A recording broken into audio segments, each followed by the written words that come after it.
everyone, welcome back to Sunny Live Chain. Thank you so much guys for tuning in. Well guys, I'm back again with Mzansi Soapie Stories, and namhlanje sikhuluma guys ngomkhokha okungumdlalo ke othandwa ngabantu kakhulu nehlezi befisa ukwazi ukuthi ke yini ezokwenzeka.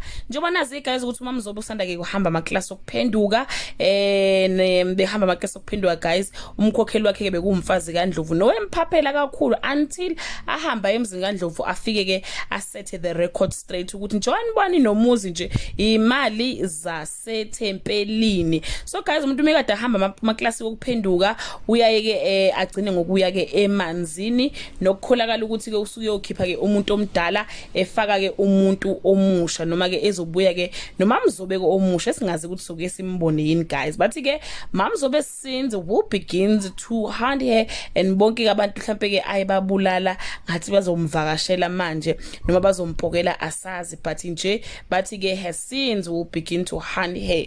Kodwa ke guys bathi ke uzogcina ke futhi esethi you know what, mina I can't take it anymore. Should then decide ukuyogonyuluka ke kumkhululi azeneke zonke iphambeko zakhe before him.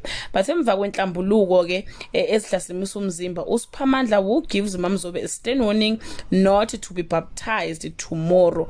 Uthi cha ungaye emanzini Mamzobe ngoba kuyingozi for wena, especially njengoba kade uphila lempilo ke obuyiphila, ngoba ungase ungabuyi ke emanzini.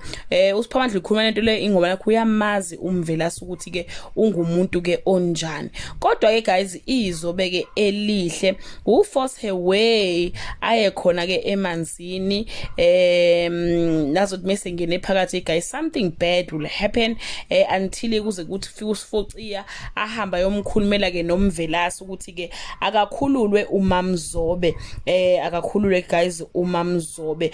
After sekwenziwe konke lokho guys, bathi uMamzobe ke uzogcina ekwazi ukuthi aphuma buyele emndenini wakhe and uSiphamandla will save uMamzobe bese ke MK ke angazi isiqalekiso sekuyisana, kodwa bathi ke uzomqalekisa ke uzobeka ke isiqalekiso phezulu kwekhanda lakhe ke guys. That brings us to the end of this video. Do leave your comment below and share your opinion. Bye.